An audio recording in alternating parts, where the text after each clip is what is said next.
শীতের দাপটে বিপর্যস্ত হয়ে পড়েছে দেশের উত্তর ও পশ্চিমাঞ্চল। এসব অঞ্চলে এখনও অব্যাহত আছে মৃদু শৈত্যপ্রবাহ। আগামী কয়েকদিনও তীব্র শীত অনুভূত হতে পারে বলে জানিয়েছে আবহাওয়া অধিদপ্তর। শীতের কারণে বিভিন্ন অঞ্চলে বাড়ছে শীতজনিত রোগের সংখ্যা। ভোগান্তিতে পড়েছেন শ্রমজীবী মানুষ।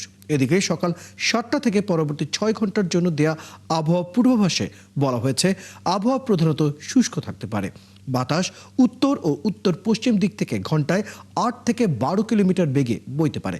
দিনের তাপমাত্রা প্রায় অপরিবর্তিত থাকতে পারে।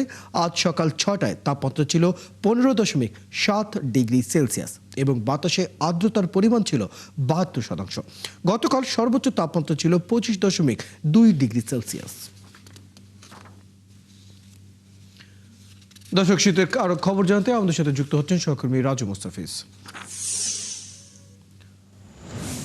রাজু, শীতের প্রভাব কেমন দেখছেন এবং হাসপাতালগুলোতে এই যে শীতজনিত রোগী ভর্তি হচ্ছেন তাদের চিকিৎসা বা ব্যবস্থাপনা কেমন দেখছেন?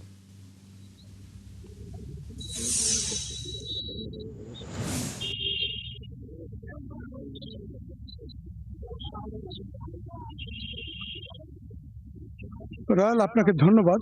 আসলে কুড়িগ্রামের যে অবস্থা, হিমালয়ের পাদদেশের এই যে জেলা এবং এখানে বরফ ছোঁয়া কনকনে ঠান্ডা বাতাসে কয়েকদিনের তীব্র শীতে মানুষজন কাহিল হয়ে পড়েছে। সবচেয়ে দুর্ভোগে পড়েছে শিশু এবং বৃদ্ধরা, এবং তারা বিভিন্ন শ্বাসকষ্টজনিত সহ নিউমোনিয়া, ডায়রিয়া বিভিন্ন রোগে আক্রান্ত হচ্ছে।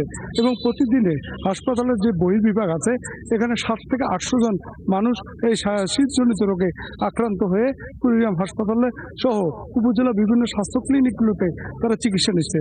এখানে স্থানীয় ডাক্তাররা বলছেন যে পরিমাণ রোগী শীতজনিত কারণে তারা আসছেন এবং তারা অনেকটা হিমশিম খেলেও তারা সর্বাত্মক চেষ্টা করছেন এই সব রোগীদের স্বাস্থ্যসেবা দেওয়ার জন্য।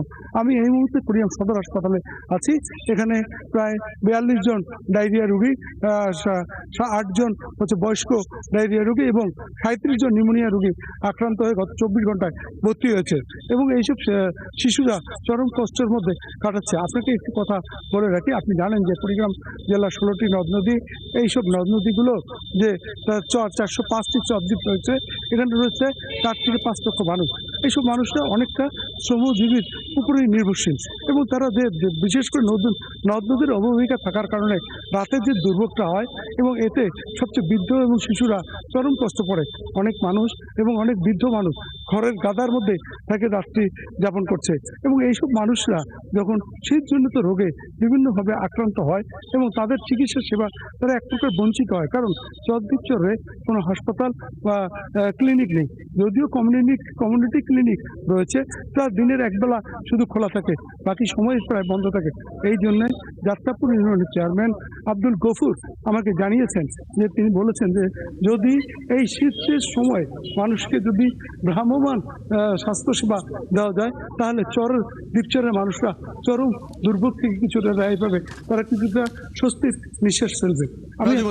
খবর রাখতে থাকুন। দর্শক, আমাদের সাথে আমাদের সহকর্মী রাজু মুস্তাফিজ কুড়িগ্রাম থেকে যুক্ত ছিলেন, যারা ছিলেন সেখানকার শীতের সর্বশেষ খবর।